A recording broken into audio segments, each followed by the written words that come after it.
Welcome to the Killer Innovation Show, the longest continuously produced podcast in history. Each week, Phil McKinney brings you the insights and strategies to amplify your creativity and innovation skills. Here's your host, Phil McKinney. Welcome to this week's episode. We are shooting today's video from within the studio. Question I got after the last series of videos that I've been talking about, the redesign and the rebuild of my studio here in Colorado, is there a difference between an innovation studio and an innovation lab? Is there a difference? Some people use those terms interchangeably. In Silicon Valley, it was actually quite common, companies and organizations using the terms of a studio or a lab interchangeably, but they are distinctly different. Let me explain to you what the difference is. So an example of a lab, some of them that are very prominent, well-known out there, is like the Amazon Lab 126. Lab 126 for Amazon, that's where the Kindle came from, the Echo, and a bunch of their technologies. Then there's HP Labs, organization I worked very closely with when I was the CTO at Hewlett Packard. IBM Research. Those are labs. Examples of studios would be like IDEO or Frog Design or Red Design as another example. So, great. Those are some examples. But what really is the difference between a lab and a studio? So let's talk about an innovation studio first. It really is focused on transforming concepts into reality. So we've talked about the FIRE framework. We're talking about at the execution end of the project. You've done the ideation. You've worked out the target of what you want to try to execute on. That's where the studio kicks in. It serves really as the creative ally for your ideas. Its focus is on developing and launching new products, new services with very clear deliverables, whether that's a proof of concept or actually managing and overseeing the process of taking your idea and getting it all the way into manufacturing. It tends to use a design-centric approach. And very good studios that are out there will integrate into your process. So as you go through and you work out what it is that you want to go build, maybe you just don't have the skill sets, or you really want to bring in and really step up the game around the design concepts or the user experience or whatever it is around your products or services, that's where you would go do and engage with an innovation studio. So what's an innovation lab then? An innovation lab dives into uncharted territories. Its sole mission is to create breakthroughs.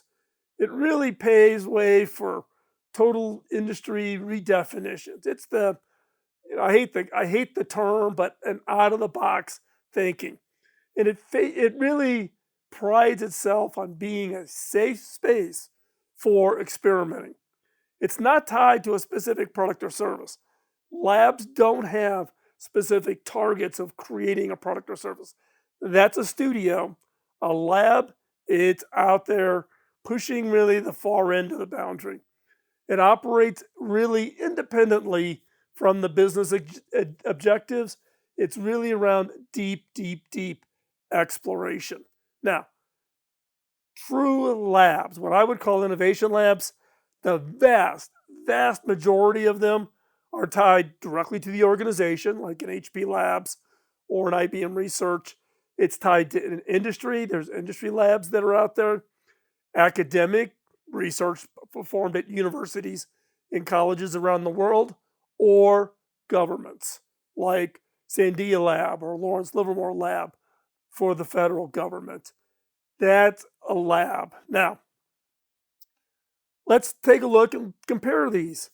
An innovation studio really excels in design and product creation.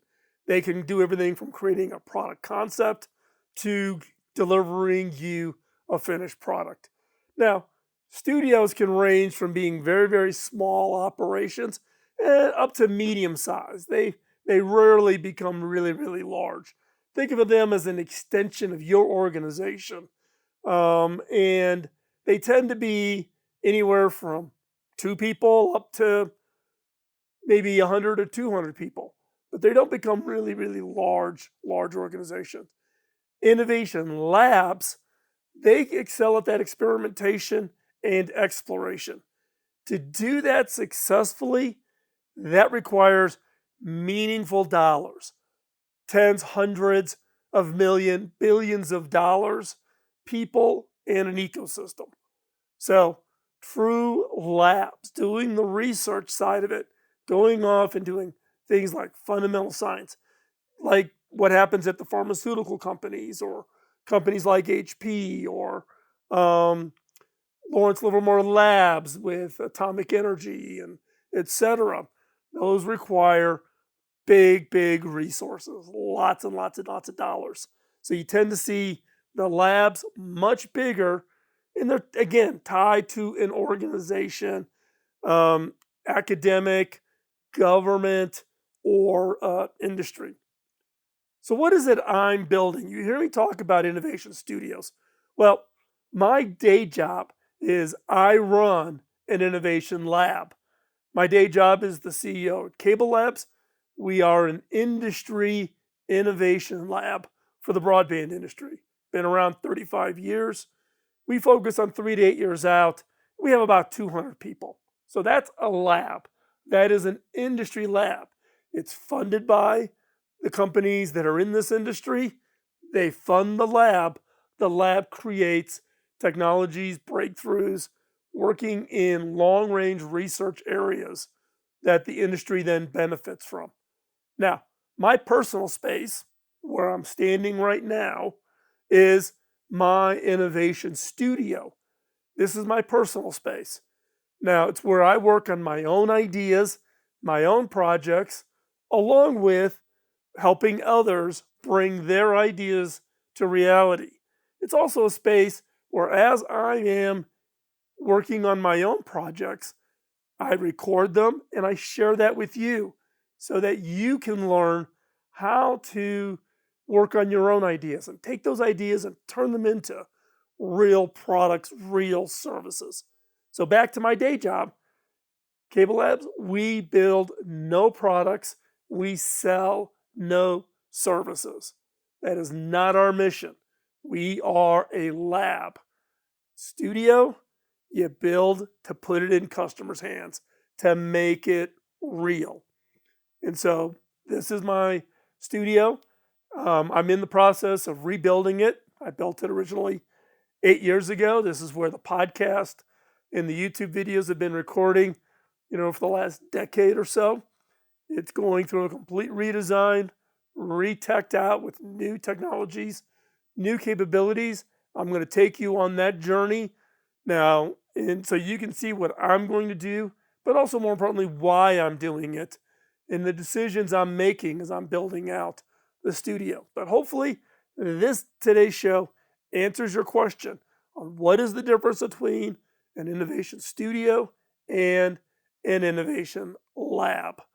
And they are distinctly different. So think about maybe your career if you're into innovation. Do you want to work in an innovation studio or do you want to be at an innovation lab? And understanding both is critically important. Language is important, and I get so frustrated with companies and organizations that think they can interchange an innovation studio and an innovation lab. So hopefully this was helpful. Let me know. Pop some questions down in the comments. Also, don't forget to subscribe so that you can keep up and go along with this journey as we completely redesign, rebuild this innovation 1,200 square foot innovation studio here in Colorado so that you can see everything we do, all the technologies we use, all the products and capabilities that we're planning to build into the space. This is a journey that's going to take some time. So stay with us, go with us, and I look forward to your comments, your questions, and your suggestions. If there's things you think I should put into the studio, put them in the comments below. And again, please subscribe, follow along, but we'll talk to you real soon. Bye-bye. Podcasting nonstop since 2005, this has been the Killer Innovation Show on the Innovators Network.